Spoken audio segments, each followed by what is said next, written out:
शक्ति बंधन अधिनियम।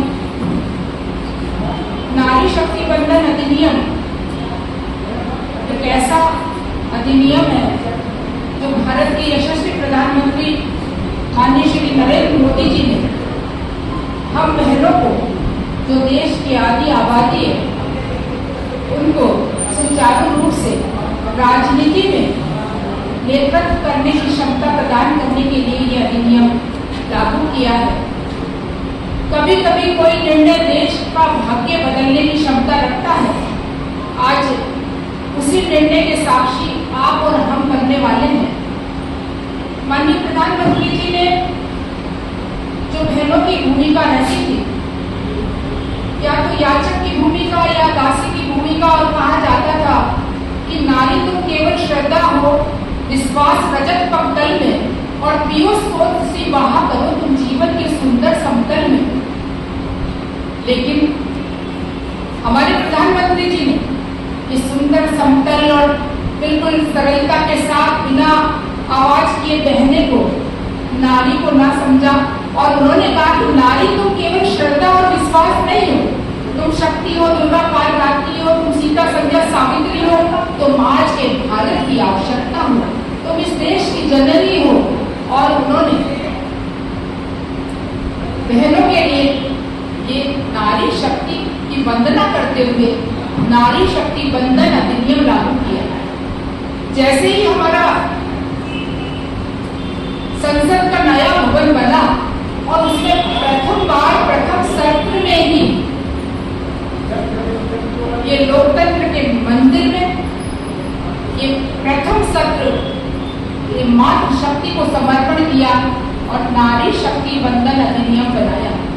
ये एक कानून नहीं है, ये संवैधानिक अधिकार है जो हम बहनों को दिया गया है। हम बहनों को जिस विश्वास के साथ उन्होंने ये अधिनियम पारित। मैडम क्या नाम है आपका? मेरा नाम डॉक्टर श्रीमती विनोद पंथी है। आप कहाँ से आई हैं? मैं बीना से आई हूँ, सागर जिले। जी, आज जो आप प्रेस कॉन्फ्रेंस कर रही है किस संबंध में है?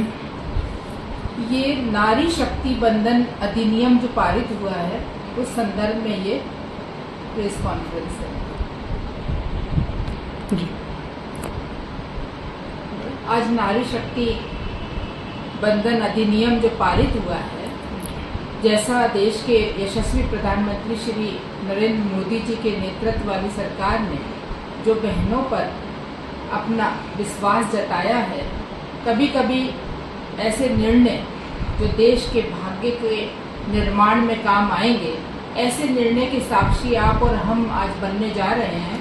आज उसी संदर्भ में टीकमगढ़ जिले में ये कॉन्फ्रेंस रखी है।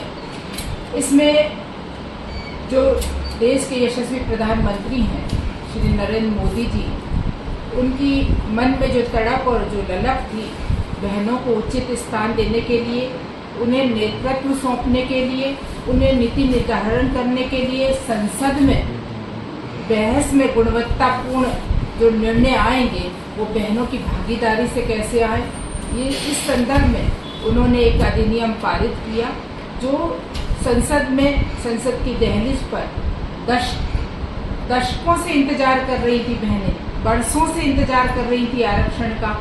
वो लाभ उनको इस अधिनियम से मिलने वाला है। ये केवल एक कानून नहीं है बल्कि एक संवैधानिक अधिकार है जो हम बहनों को मिलने जा रहा है।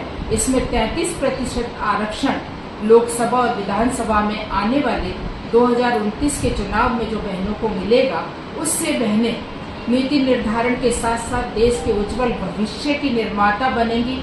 वो नेतृत्वकारी प्रतिभा, उनमें जो क्षमता छुपी है, उनको निखारने का काम इस देश के प्रधानमंत्री जी ने किया है। देखने में आता है मैडम कि योजनाएं तो कई लागू होती हैं लेकिन महिलाओं को इनका लाभ नहीं मिल पाता है। कई जगह देखने को मिला है कि महिलाओं के साथ कई उत्पीड़न होते हैं लेकिन उनको न्याय नहीं मिल पाता है। इस संबंध में आपकी सरकार क्या कर रही है? देखिए, सरकार बहुत सारे कानून बनाती है, उचित समय पर उचित जगह पर उस कानून को, उस नियम को रखने से उसका लाभ आप तो अपने टीकमगढ़ जिले से ही लीजिए। यहाँ बहनों को जो योजनाओं का लाभ मिल रहा है, आप देख रहे हैं हमारी लक्ष्मी गिरी जी पूर्व नगर पालिका अध्यक्ष रह चुकी, हमारी वर्तमान में कामनी गिरी जी जनपद की अध्यक्ष है और आज पूरा टीकमगढ़ जिले का नेतृत्व कर रही हमारी जिला अध्यक्ष सरोज सिंह राजपूत जी हैं।